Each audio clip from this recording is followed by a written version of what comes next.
జై శ్రీరామ్. మహాశివరాత్రి నాడు అర్జునుడు గబగబా ఆవు పాలు పట్టుకుని అభిషేకానికి వెడుతున్నాడు. కృష్ణ భగవానుడు వచ్చాడు. అర్జునుడిని బాగా సాధకుణ్ణి చెయ్యాలది కదా కృష్ణుడి తాపత్రయం. అందుకు కదూ భగవద్గీత అనుగీత కూడా చెప్పాడు. అర్జున ఎక్కడికి వెడుతున్నావు అన్నాడు. అంటే ఆయన అన్నాడు, బావా ఇవాళ మహాశివరాత్రి, శివాభిషేకం చేయడానికి వెడుతున్నానన్నాడు. శివాలయంలోనే శివుడు ఉన్నాడా బావా అన్నాడు అర్జునుడితో. మరి ఎలా అన్నాడు అర్జునుడు. ఆపాతాళ నభస్థలంత భవన బ్రహ్మాండమా విస్ఫుర జ్యోతిస్ఫాటిక లింగ మౌళి విలసత్పూర్ణేందువంతామృతై అస్తోకప్లుతమేకమీశమనిశం రుద్రానువాకాం జపం ధ్యాయేత్ ఈప్సిత సిద్ధయే ధ్రువపదం విప్రోభిషించేచ్చివం బ్రహ్మాండ వ్యాప్త దేహాభసిత హిమరుచాభా సమానాభుజంగై కంఠే కాళాః కపర్దాః కలిత శశికళశ్చండ కోదండహస్త త్రిక్షా రుద్రాక్షమాలా సులలిత వపుషశాంభవా మూర్తిభేద రుద్రాశ్రీ రుద్రసూక్త ప్రకటిత విభవాన ప్రయచ్చస్తు సౌఖ్యం అని కదూ. ఆ పాతాళ నభస్థలంత భవన బ్రహ్మాండమావిస్ఫురత్. పాతాళం దగ్గర నుంచి ఆ పైన ఉండేటటువంటి బ్రహ్మాండము పై వరకు కూడా శివుడు పరివ్యాప్తమై ఉంటాడు. చంద్రబింబం నుంచి పడుతున్నటువంటి సుధాధారల చేత అభిషేకింపబడుతూ ఉంటాడు. అది ధ్యానం చేస్తే ఈప్సిత సిద్ధయే, కోరికలు తీరుతాయి. సాధారణంగా ఎక్కడైనా అలాగే చెప్తారు. అభిషేకం జరుగుతోంది అంటే చంద్రమండలం నుంచి సుధాధార పడుతున్నట్టుగా చెప్తారు. కానీ ఈ ఒక్క యానాం పట్టణంలో ఉన్నటువంటి విచిత్రం ఏమిటో తెలుసా?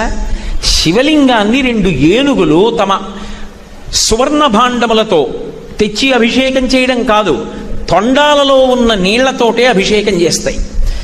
పోనీ దిగ్గస్థిభిక్కన కకుంభ ముఖావ సృష్ట స్వర్వాహినీ విమలచారు జలప్లుతాంగీం ప్రాతర్నమామి జగతాం జననీమశేష లోకాధినాథ గృహిణీం అమృతాబ్ధిపుత్రీం అని.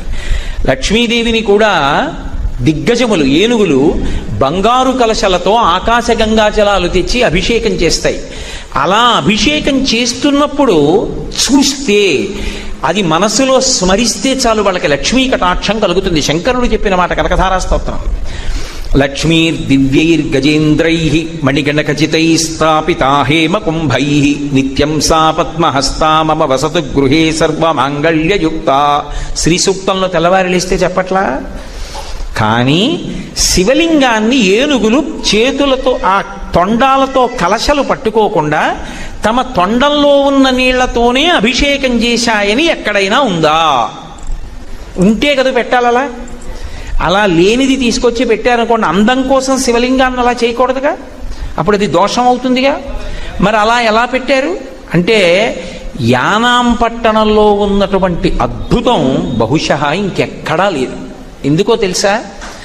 జంబుకేశ్వరం అని ఒక క్షేత్రం ఉంది. ఆ జంబుకేశ్వరం క్షేత్రంలో ఇప్పుడు దేవాలయం ఉన్నదే, ఆ దేవాలయం లేనటువంటి రోజుల్లో సాలెపురుగు ఒకటి, ఏనుగులు ఉండేవి. ఆ ఏనుగులు ప్రతిరోజు వచ్చి తమ యొక్క తొండములతో నీళ్లు పోసి అభిషేకం చేసేవి. కలశ తెచ్చేవి కావు. కావేరీ నది జలాల్ని తొండంలోకి లాగి తెచ్చి అభిషేకం చేసేవి తొండంతో. సాలెపురుగు ఇవి వెళ్ళిపోగానే అందమైన పంచె నేసేది ఆయనకి. తన దారంతో ఆయన చుట్టూ నేసేది. మళ్ళీ మర్నాడు ఏనుగులు వచ్చి నదీ జలాల్ని తీసుకొచ్చి జంబుకేశ్వరంలో ఉన్న జలలింగానికి అభిషేకం చేసేవి. అవి ఎక్కడి నీళ్లు? అక్కడే ఉన్న నది, కావేరీ నదిలో ఉన్న నీళ్ళని తెచ్చి అభిషేకం చేస్తుండేవి. ఆ ప్రవాహంలో సాలెపురుగు కట్టినటువంటి వస్త్రం కొట్టుకుపోయేది.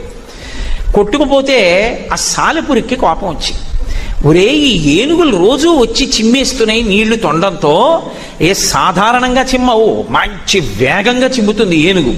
అదిగో అక్కడ పడుతోంది ధార, అలా పడుతుంది.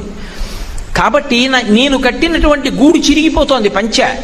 ఈ ఏనుగు సంగతి చెప్తానని ఆయుర్వేదంలో సాలెపురుగు పరమ ప్రమాదకరమైనటువంటి విషంతో ఉంటుంది. అది ఏనుగు యొక్క తొండంలోకి వెళ్ళిపోయి కాట్లు వేసింది. ఏనుగు తట్టుకోలేక శివలింగం యొక్క పానవట్టానికి నేలకి కుంభస్థలాన్ని కొట్టుకుని పెద్దగా అరిచి అక్కడ పడి చచ్చిపోయింది. ఆ ఏనుగు చచ్చిపోయింది, సాలెపురుగు చచ్చిపోయింది. ఈ సాలెపురుగు ఏమయ్యాడంటే ఒక మహారాజు అయ్యాడు. కొచ్చంగ చోళుడు అంటారు ఆయన. కొచ్చంగ చోళుడని పిలిచేవారు. ఆయన సాలెపురుగు రాజై పుట్టి గత జన్మలో ఏనుగుల మీద ఉన్నటువంటి కక్ష ఉండిపోయింది. ఏనుగులు వచ్చి నీళ్లు పోసేసి తను కట్టినటువంటి గూడు పాడి చేసాయి కదూ. ఆయన దేవాలయం కట్టాడు. ఎలా కట్టాడో తెలుసా? ఏనుగులు ఆ గుడిలోకి వెళ్లకుండా కట్టాడు. జంబుకేశ్వర క్షేత్రంలోకి ఏనుగు ప్రవేశించకుండా గుడి కట్టాడు.